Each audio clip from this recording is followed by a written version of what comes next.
Hi everyone, it's Gary Nicholson here for the Mountain Weather Information Service. This is your Planning Outlook video on Tuesday the 6th of November.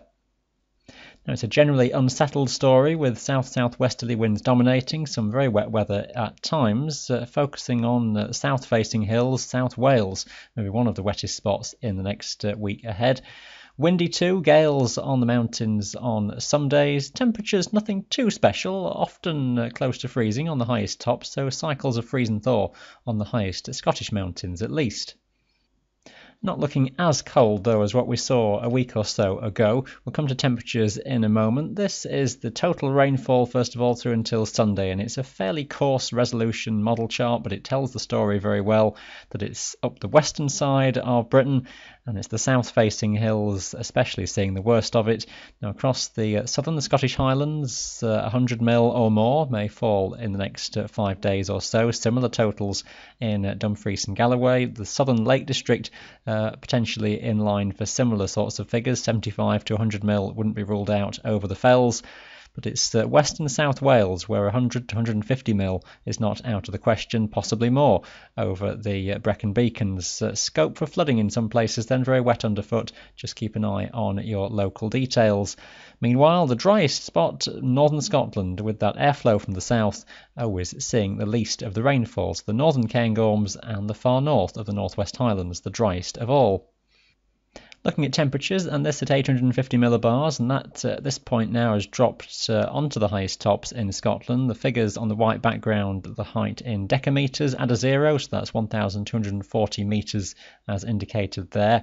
And currently, as we go through into Wednesday, it's around sort of 4 or 5 degrees at that height, but the temperatures will drop then as more of a polar maritime air mass draws in across the country through into Thursday, dipping below freezing, even as low as 800 or 900 metres for a time on Thursday morning. We'll lift that freezing level to around 1050, 1100 metres or above, I suspect, as time goes on, hovering then close to freezing point on the highest tops as we go forwards into Friday and the weekend.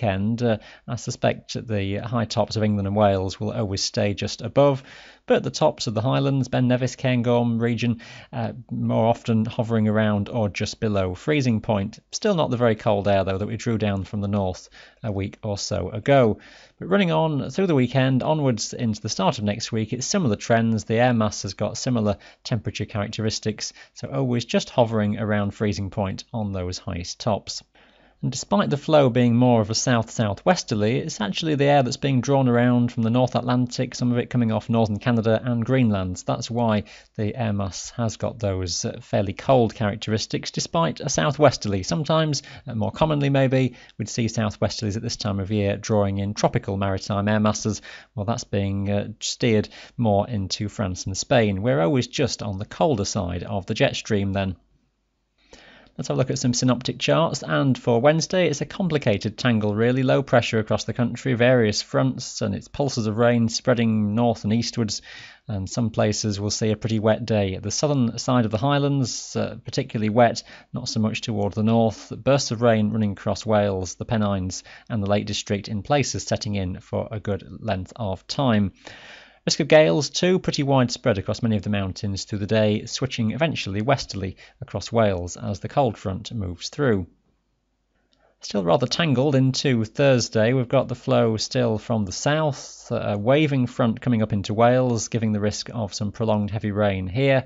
Further north, bursts of rain here and there, but not a complete write-off. Some places staying dry. The northern side of Scotland best favoured once again for the driest conditions, and with the relatively cooler air in place, there's a chance for cloud bases to lift a bit higher than earlier in the week.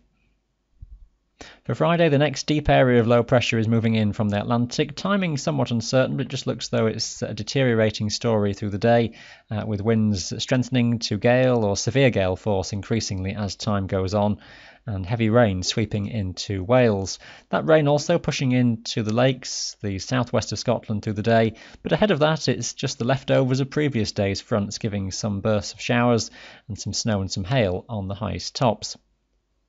A spell of very wet weather then sweeps through overnight into Saturday, and if that gets on the move, it could just leave us with, again, the messy leftovers of fronts and troughs, which could well give frequent showers, again some snow and hail on the highest tops in Scotland, And wind speeds, well, hard to absolutely get the detail. It could easily still be widely gale force. There may be some lulls in that strongest wind trying to develop for some spots. Just depends exactly what the shape of the low pressure is that's centred northwest of Scotland. At the very least, expect an unsettled day and expect it to be windy on many of the mountains.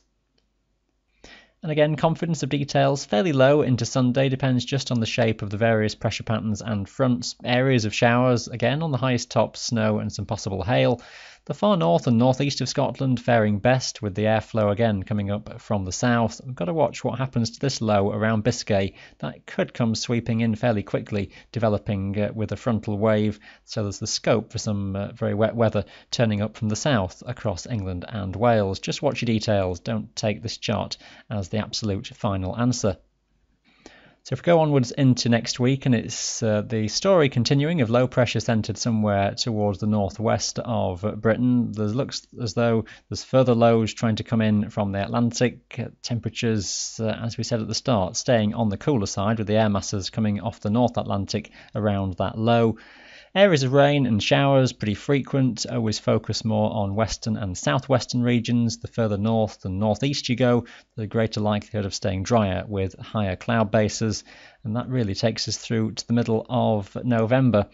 Hard just to say exactly where we go then once we go past mid-month. Some indications indicate pressure building and the jet stream weakening to some extent, so it may be that things become relatively quieter once we go further down the line. We'll update those longer range details in the next planning video on Friday, but that's all for today. Thanks for watching. Bye for now.